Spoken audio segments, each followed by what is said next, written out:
Hello everybody, Zeidoktor here with Typical Manga Fan, and this episode of the Typical Manga Review is going to be dedicated to Bleach, Chapter 679, The End. Subtitle, If Only.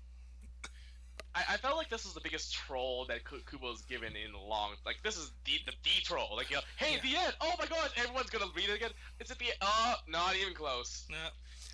And we open up with Yuok, eyeballs are flaring, like the Almighty ain't the power to see the future, it's the power to alter it.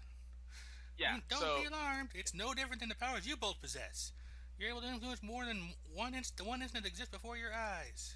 So Or basically no more than saying one that. instance. Sorry. Yeah. He's basically saying that he's basically like it's sort of like how we can like say, hey, we want to pick up this remote and drop it.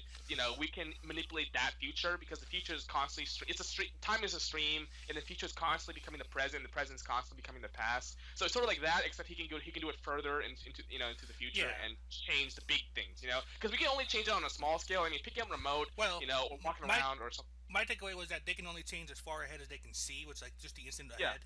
But you all can do it so much more because you can see so much more. Well, I mean, what we see, what he means by see, of course, is that what we see is right in front of us. Example, as I said, I walk around, I'm picking up this remote, I'm sitting up from my chair. That's what we're doing. Like the time frame is in front of us. We are directly influencing the actions of the future in this case. Whereas with Yuobok, he can go further than that and change stuff that goes way beyond that in terms of a time thing, time sense. Also, before we go on, credit where it's due, I like his little follow-up boasting here. I do kind of like this. Probably because it reminds me of a Zoro scene from One Piece, to be honest. But Ichigo, up till now, countless times before, you overcome despair and change your fate. Ain't that so? Do you know why you've been able to do that? The answer is simple. It's because I wasn't there. I actually kind of laughed a bit, and I was watching the review, and the reviewer said he was laughing too because it's just kind of like a middle finger to Ichigo's character development throughout the years. Like, I wasn't there, so that's why you succeeded. Yeah. My first thought went to Zoro versus Mr. One because they have a similar taunting between them. It's like, like you've beaten everybody before you now, but that's only because you and I haven't met yet. And then Mr. One eventually throws the line right back at him. I mean, honestly, I don't. At this point, it's really no different than him saying I've been controlling everything you've done for like your entire life. So I mean, at this point, it's just him boasting his powers. So it's not like the biggest craziest thing he said, but it's just him basically gloating. Yeah. And so he's like, you know what, bring it on. I'll basically chop you down again. That's basically what he said. I do kind of like this little. And then the next page, like the title page, like you have Ichigo, and then he's like screaming. And I do kind of like this little. It's almost like disjointed the way it looks like his eyes or mouth aren't aligned. I mean, I know it's kind of not meant to be because it's a different panel, but it produces a good effect. I do like that. What I interestingly think is the moment I was reading this chapter, I was thinking back when Ginjo took away Ichigo's powers during the Fullbringer arc, and I'm like, well, we've kind of done this before. I know this is a bigger thing because it's the bigger boss and also a stronger enemy, and as well as this supposedly being the last arc, so it just has more meaning. But I just kind of think to myself, like, the fact that he's already despaired once, the second time, that because this is the second time, regardless of how big it is, it doesn't have the same impact as it would have if Ichigo didn't lose despair the last time. You know what I think should have happened? As if when he lost his powers to Ginjo, he should have still kept running at it. He's like, without my powers, I'll still beat the shit out of you. And then that's when he gets stabbed by Rukia. So there's no despair then. So that way, when we see this for the first time, when we can truly despair, because then we know this is like, oh my gosh, this has never happened before. Whereas because it's happened before, we're just kind of like, yeah, this is worse, but it's it's not like this is new. Yeah. So I just kind of felt like this would have been a much better, more impactful chapter if Ichigo didn't lose it, didn't go into a smaller form of despair with Ginjo. Yeah. And so anyway, but it's kind of like more of the same, just on bigger scale. Yeah, exactly. At the end of the day, I think it's better if we just kind of took away that part with Ginjo and just put it all into this one scene, because then we would actually feel like, holy shit, this has never happened before, type of thing. Tsukishima, where are you when we need you? Change the past for us. Yeah. Well, speaking of powers that would cancel each other out, let's go into Uryu and versus Hashwald. Yep. Who's got a nice little Quincy shield up and explaining that his shrift is B, the balance. Yeah, like we all didn't know that. Yeah. The whole thing about talking about the balance of things. I mean, we kind of knew what you were saying. Yeah. So basically, what his powers are is that he can take the misfortune that occurs within a certain range, his sphere of influence, and then give it to other people, or in this case, reverse. I guess maintain balance. So anything bad that happens to him, he can redirect it into the shield, and the shield can basically absorb all that. Yep. So he basically has the power to sort of. It's like a more metaphoric version of Hanatero's powers, right? In a sense, like basically, like the way I understand is like anything bad that happens to him, he can redirect it elsewhere. Yeah. Which is kind of so. Anyway, so he basically says, "Hey, you can't beat me, and you're not saying anything, which is fine. I'll kill you now." Yeah. So he was like, wait. Wait. I'm sorry, but I'm actually like imagining now, like despite his appearance, like him actually screaming at that desperately. No, I was thinking of I think it was Chris Pratt who did the wait thing. I forgot who did that. But someone was like, wait. Actually, I'm thinking of Deadpool. Oh no, it was Deadpool who did that. Never mind, it was Deadpool who did that. Don't you want to know why I'm wearing the red shirt? It's so bad guys won't see me bleed. See, he's got the right idea. He's got the brown pants. Yeah. So basically, whereas Yuri was like wearing white. So he was like, wait. Well, that's something else then. I don't want to talk about that. But he's like, wait. Don't you wish to see my shrift? Chop the head off. But that unfortunately doesn't happen. So basically he says, oh, how pathetic. If you thought it would actually work, then you would have used it by now. And then Uryu says you got it backwards. I see what you did there. In fact, I was just thinking it's just about time to use it. Because and then Haskell's like, whatever. And then he says that his shrift is the antithesis. Oh, so we finally got the answer to this whole that it almost comes full circle. I mean, the shifting at least. Yep.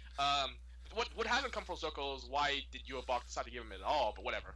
So And then at that point, like Cotswold just like burst into various wounds and injuries. Yeah. As it turns out, Uryu heals. Sorry. And Uryu heals, by the way. Yeah. And it's because his power antithesis basically reverses everything that's happened to him between two designated targets. In this case, him and Hashwald. So anything that Hashwald does to Uryu, it just goes right back to Hashwald. Okay, and so he's like, and Hashwald's like, oh my god, he's like, well, he's just like, oh my god, he's like, I see, this is a great power. You might actually be able to beat Yuabok with this, His Majesty. Yeah. And then, which is sort of like, and I like how Uryu's like surprised, like, really? Here, You're the smart one of the team. I'm gonna take a quick shot here. Okay. Wait, what'd you take a shot for? Surprise face. Oh yeah. I'm not even distracted by that. I'm just like, dude, Uryu's the smart one of the team. He's supposed, if this was something that is like actually a big deal, he should have realized it. And the moment he attacked Hashwald, he should have just ran away. Well, he kind of does that now. No, that's what I'm saying. But I was about to mention that. But he does it late. He doesn't do it until after Hashwald actually points it out to him. See, he says like, "What do you mean by that?" I think what it is like he just didn't realize the true nature of Almighty. Like he didn't realize just how far ahead it works. Because that is, because he's right about that. That could potentially pose it the same way we kind of theorized Tsukushima could. Yeah, but at the same time though, it still came from the fact that Hashwald pointed out that his powers are still capable of beating. Like whether Yuabok's powers were that powerful or not to begin with, it wouldn't have actually changed the fact that Uryu's powers were actually a suitable countermeasure. So regardless of what Hashwald just said, Uryu should have known that it could have been a good thing, like a good type of ability to use against Yuabok. And so I'm saying like the fact that it took Hashwald to kind of point that out was sort of like, come on man, you're smarter than this. And so he runs away. Yeah, and then at this point Hashwald's like, you really think I'm just gonna let you walk away? At that point he bursts into wounds. And then he says, well, unfortunately your antithesis is actually a bad matchup for my balance because basically I can disperse the misfortune, and anything that happens to me is redirecting the shield, which means that the good luck you had inflicted upon me will wreak back upon you in equal magnitude as misfortune. So basically, he basically says, you know what? That basically means that you get even more misfortune upon you by using your technique. So basically, it's reversing until the point where Uryu gets the most. It's actually kind of funny, in a Also, way. I also noticed that the shield is taking damage here as he does that. The At the shield. yeah, at the very bottom, like it's Yeah, wait, cracking. yeah. It has to. Right? He said he redirects it into the shield, but the Mm-hmm. shield can take it. That's Yeah, what the point. So basically, he says, you have no chance of winning, and well, this is where we end. And actually, we have Uryu still crawling, and he's like, you don't know when to quit. That's the thing. You Rona's how you could learn a thing or two about tenacity. You're no match for His Majesty, and he says, um, when I told you I was unable to see your true colors, I take that back. Those foolish humans who cling so desperately to their faith and what they believe in. And well, first off, I thought Quincy's were technically humans too. They just had Quincy powers, but I mean I think powers. they. I'm assuming he means normal humans. Yeah, Well, actually no. And then I guess he means like because Urio's also half non-Quincy in a way. yeah. I It's also just kind of weird. well, He said that. I think he just. I think Quincy just see themselves as high above any normal humans anyway. Yeah, well, it's sort of like Nazis, right? Because Nazis were human. They just thought they were better humans. So Yeah. they're the Aryan race. Maybe it's something like similar where no, you're still the same, but you don't see that. Type of thing. Mm-hmm. And then this is the point. So this is where we switch back to he's about to Well, we attack can't. Yeah, Ryu, and we then we can't. switch back to Oh, Ichigo. yeah, we can't really call this Ewok versus Ichigo anymore. But Yeah. Well, first off, I'd like to point out that I bet you that in the next chapter, I was expecting this chapter, but I bet you in the next chapter, Ryukin comes in and saves Ryu. yeah, It's like and the perfect time too. Ishin rescues Ichigo probably. Basically, I mean, and you have this whole Ryukin Quincy versus Quincy, and then a guy who basically had this whole arc where he has to avenge his wife's death, and Yeah. Yubak was the cause of it, all that stuff. Well, watch him have the perfect strift to deal with the balance. Yeah, and I like to see what Ishin's Bankai is, because we actually haven't seen him use his Shikai. Like, he was about to use it in the flashback, but then he got chopped down by Aizen before he could do it. Yeah. That's something to do with fire, I know that. Yeah. Burn and Getsu, but... Yeah. So Ichigo's basically getting the shit beaten out of him. Orihime is down, and wow, after all that talk about being on this, being able to fight alongside Ichigo and all that shit, you'd think that she would at least get beaten on screen. Yeah. Deserve a little more than that, but I guess not. Nope. So basically, Ichigo actually comes in despair, says it's over. You have a full page spread of this, darkness behind him, all that blah blah blah, and your box does says, hey, you were really entertaining. So now for your final duty, give me back the power that I've given to you. And you can see that he grabs his Ichigo's face and all the blue vein stuff, and you can see that's basically, I guess, this Quincy powers is getting sucked back into Yubak. Yep. It'd be interesting if he actually pulls out the Yubak inside of Ichigo, and it gives it manifestation. But I'm assuming this is where Ishin comes in and says, "Screw you." Yep. And just to watch it be like the cliffhanger of next chapter too. Like almost they find a way to stall the entire chapter, and then boom, here he comes. I'm actually curious if maybe Ichigo gets his own type of powers that like negates because look, Yubak is hideously broken, right? We can all agree on that. Yep. But he's the final boss. But the difference between a good and all the final bosses generally will have broken powers. But the reason why some of them are good and others are bad is how do you deal with that? The final boss, as well as all the villains, are always going to be the one that dictates the pace of any story. It's the heroes who always react to it. So it's actually so it's fine to see that what the villain does first, but it's how the heroes react that actually makes the good story. Yeah. So yeah, we have this horrifically powerful OP ability, but how does Ichigo defeat it? Does he defeat it through another Deus Ex Machina? If that's the case, that's what makes it bad. You can't just say, oh, I have the power to be even to ignore, I don't know, be even better. Although at this point, the only thing I can think of is he has the power to like negate all Quincy trysts in his presence or something. Yeah. Like the only way to beat this ability is to like have Tsukishima, well, excluding Tsukishima, who I think is still a possibility, but I could be wrong. I know maybe Kubo might disagree with that, but is to have basically a Deus Ex Machina power come out of nowhere and basically be like, you know what, this whole seeing the future thing doesn't work anymore on you, And I don't know how I feel if that happens, if it was very like very clever, then I'd be like, oh man, that's great, So. Yeah, so there's not too much. Like I said, for me, rereading it, there actually are a few things in the chapter I kind of liked more than usual. Like usually I kind of come in this with like sort of like MST3K mindset, ready to mock it. But here, like I said, I did like a few little things here and there though this time around. You may be surprised to hear this, but I actually don't have that mindset at all whenever I read Bleach. I always come in hoping for the best. And Yeah. actually, for this chapter, I actually didn't dislike it.